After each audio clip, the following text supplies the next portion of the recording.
into that, I go enraged and deal more damage. So that means if I target Core and Berserking, I'll be dealing more damage with them two plus Whirlwind.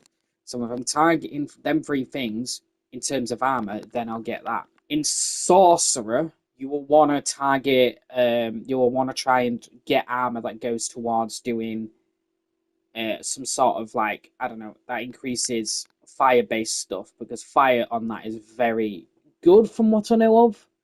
Necromancer, you'll want to focus on summons, armor that increases the amount of summons you can have, and you'll want to have a legendary that has, well, the scythe. You don't want to use any other weapon but the scythe for a necromancer. That's all the advice I can give in general, to be honest.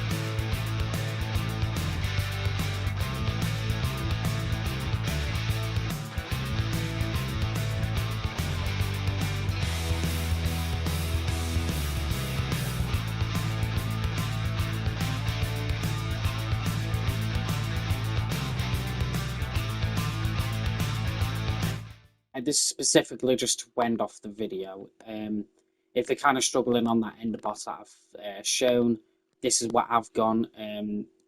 You'll see the little blue number numeric icons for the fact that I've probably got armor that increases those specific things. So just ignore the fact that that's blue. Some armor just buffs certain skills and increases them. So that's why it's like that. I went Frenzy, which is unleash a rapid flurry of blows, dealing 2,675 damage within each pairs. That's just to gain mana, or wrath it's called. Whirlwind, and that's the main point of attack that you'll want to always constantly do. That's what the build focuses on, is constantly using Whirlwind. So make sure you max that out and go to the right, not to the left. I didn't even know it adds bleeding, to be honest. I didn't even notice it. So I could realistically refund that, to be honest. I might actually, yeah. I don't even notice the bleed. So I think I'm going to actually refund it, thinking about it. Just because, yeah, anyway. You'll want to max out Tempered Fury and Pressure Point. Then move on to maxing out Imposing Presence and Martial Vigor, and go 1 into Rallying Cry, and then go towards the left of that as well. And then after that, it'll be 1 into Outburst to gain 16 Thorns, 1 into Tough as Nails, 1 into Challenging Shout, and then go into the left here. And then you'll maybe moving on to Warcry, which is basically increasing your damage dealt by 21% for both you and nearby allies. So max that out, and then you'll want to go to the left here, and then just max out Raid Leader, Booming Voice, and Guttural Yell. That just causes enemies to deal 12% less damage. That skill effect durations are increased by 25%, and that heals allies. And you'll also want to max out Aggressive Resistance. I just gained 12 damage reduction while Berserking, which Berserking is what increases your damage when you go Berserking. It's like a little anger thing, I guess you could call it.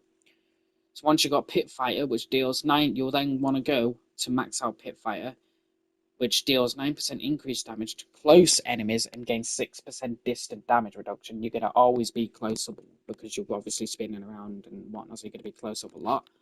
And then you'll want to go to the right. You deal 15% increased damage against injured enemies. You'll want to max that out. Then go to Thick Skin and just put 1 point into it. Each time you take direct damage, 0.6 maximum life as Fortify. And then just max out Counter Offensive, which while you have Fortify for over 50% of your maximum life, you deal 12% increased damage. Which is that You won't really get thick skin just for that, really, to be honest. You'll then want to go over and continue on and get heavy-handed, which while using two-handed weapons, you deal 15% increased critical strike damage. That's mainly for when, I mean, you do two-handed stuff, I think, when you're spinning around and whatnot anyway, so that kind of goes towards that.